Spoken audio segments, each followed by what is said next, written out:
Nah, oleh karena itu, hari ini ujian terbesar, tantangan terbesar bagi kelompok Wahabi Salafi di Indonesia. Silahkan protes Raja Saudi. Takut kan? Takut pasti. Karena kalian sebenarnya adalah boneka-boneka yang salah arah dan hari ini ditinggalkan oleh gerbong-gerbongnya yang ada di Arab Saudi. Kalian adalah korban peradaban politik yang dibentuk melalui satu manhaj yang bernama Wahabi Salafi. Hari ini kalian ditinggalkan oleh lokomotifnya. Lokomotifnya sadar bahwa ajaran yang mereka anut adalah ajaran yang salah, tapi kalian akhirnya betul-betul menjadi orang yang menjadi korban peradaban manusia atas nama agama. Hari ini, kapan lagi bisa sadarnya mereka semua? Kalau memang berani, saya tantang protes Raja Arab Saudi atas pengiriman Rumi Al-Qahtani sebagai kontestan dalam Miss Universe Saudi, dan ketika berpose dengan bendera Saudi, di mana di situ ada lafaz la ilaha illallah Muhammadur Rasulullah, Rumi Al-Qahtani menggunakan baju yang tidak pada mestinya. Assalamualaikum warahmatullahi wabarakatuh. Sedulur sebangsa dan setanah air, jumpa lagi di channel Jaga Lobitu. Semoga dalam keadaan sehat, kurang satu parah masalah. Barokah salam Allah curahkan untuk kita semuanya. Gus Islah Barawi menyikapi Arab Saudi yang mengirimkan Miss Universe di ajang perhelatan dunia. Terkait dengan itu, bagaimana Arab Saudi sudah meninggalkan faham Wahabi Salafi yang notabene di Indonesia masih selalu mengharamkan, menyalahkan amaliyah-amaliyah orang lain. Beranikah Wahabi Salafi di Indonesia memprotes induk semangnya di Arab Saudi?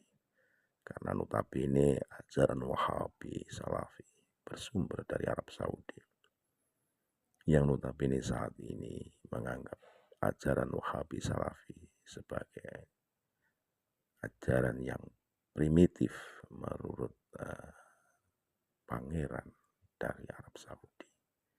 Beranikah Salafi Wahabi di Indonesia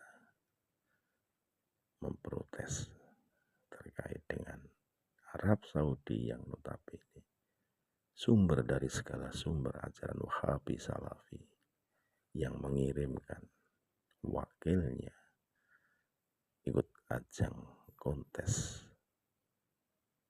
Miss Universe yang akan berlangsung tidak lama lagi.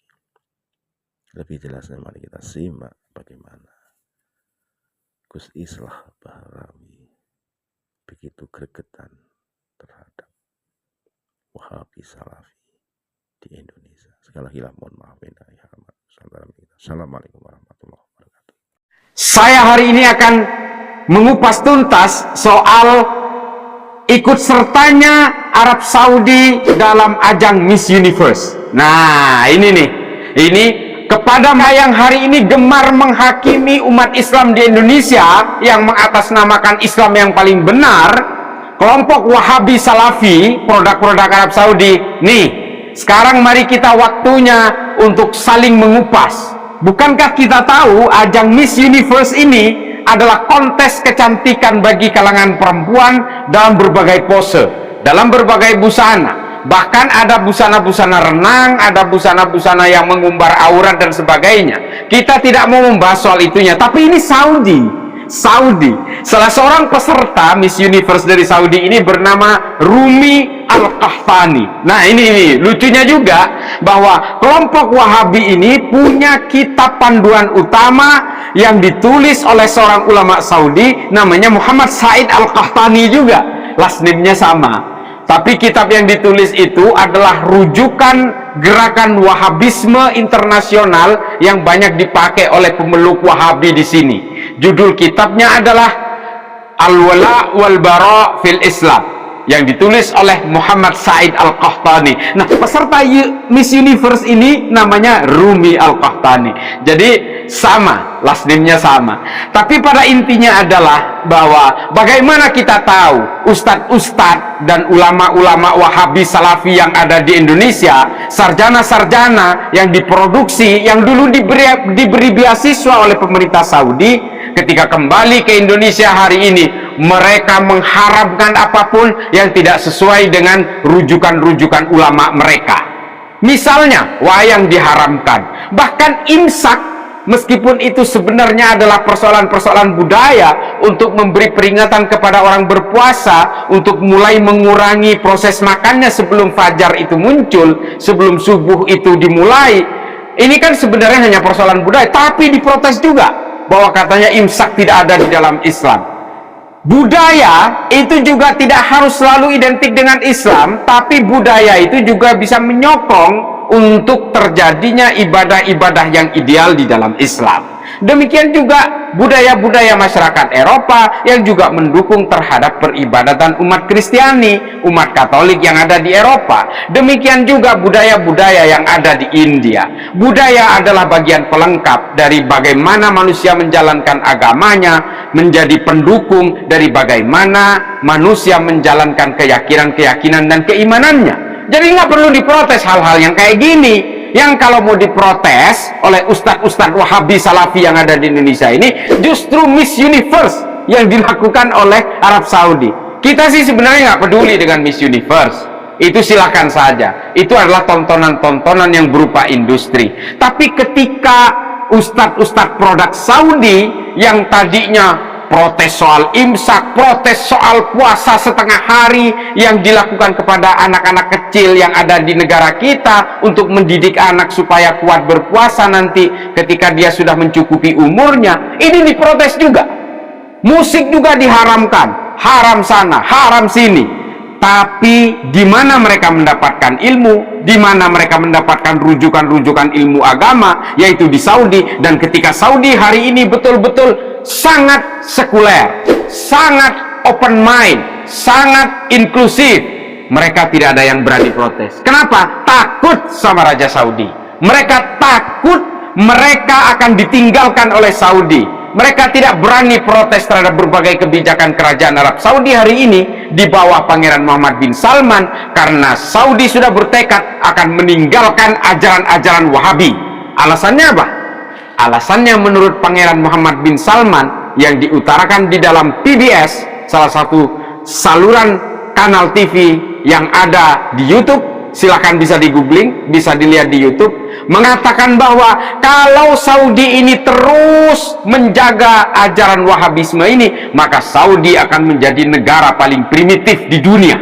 Nah ini, bahkan Pangeran Muhammad bin Salman mengakui bahwa dulu ajaran Wahabi ini disebarkan ke berbagai tempat di seluruh dunia.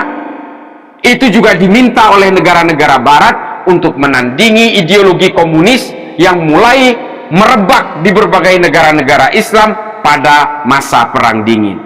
Pertanyaan besarnya, lah di Indonesia itu kan seperti ustadz-ustadz yang jenggotnya segini-segini itu kan mereka nggak ngaku Wahabi, mereka ngaku Salafi.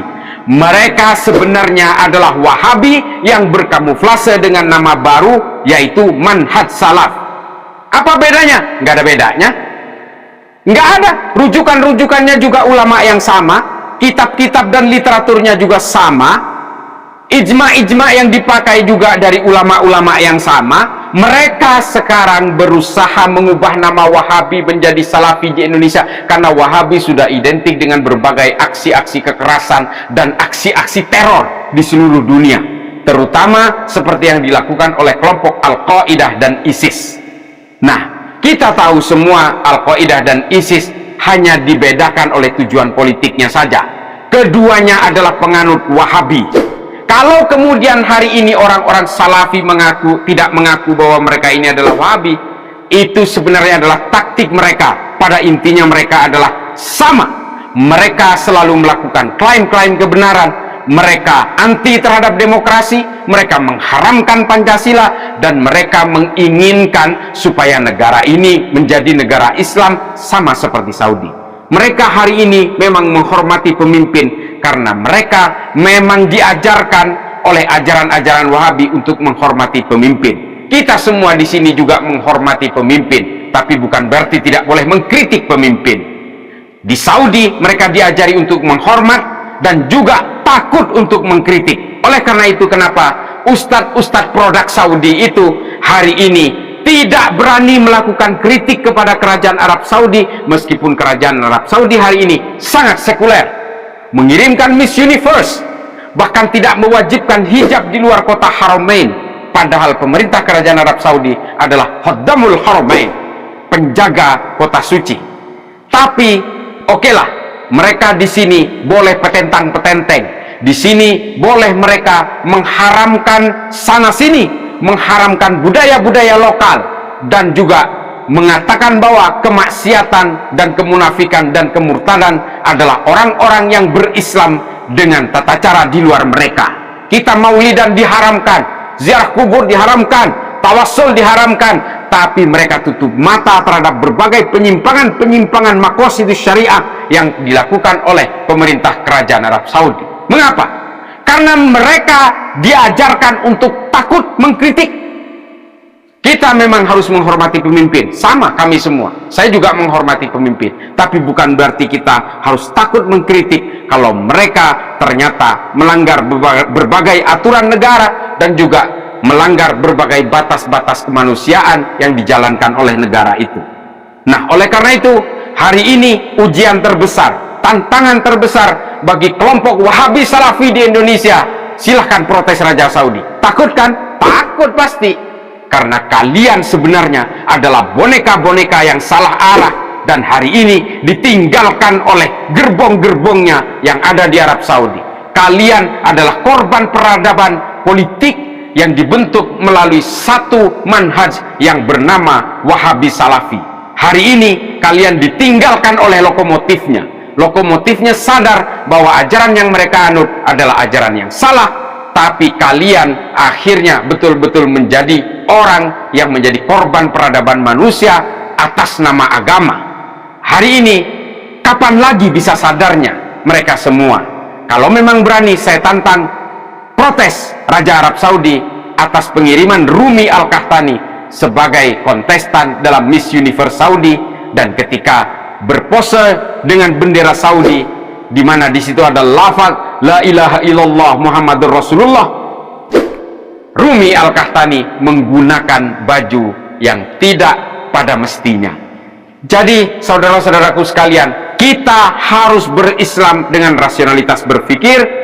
Jangan kita sibuk menghitung dosa orang lain, jangan kita sibuk menghakimi orang lain, jangan terlalu sibuk mengharamkan sana sini, karena bagaimanapun kita semua dibatasi oleh perbedaan-perbedaan tafsir, ijtihad-ijtihad yang normal yang dilakukan oleh para ulama. Kita punya mazhab sendiri, kita punya manhaj sendiri, tapi kita tidak boleh menghakimi orang lain ketika orang lain itu juga punya perbedaan dalam berbagai kegiatan-kegiatan beragama kita.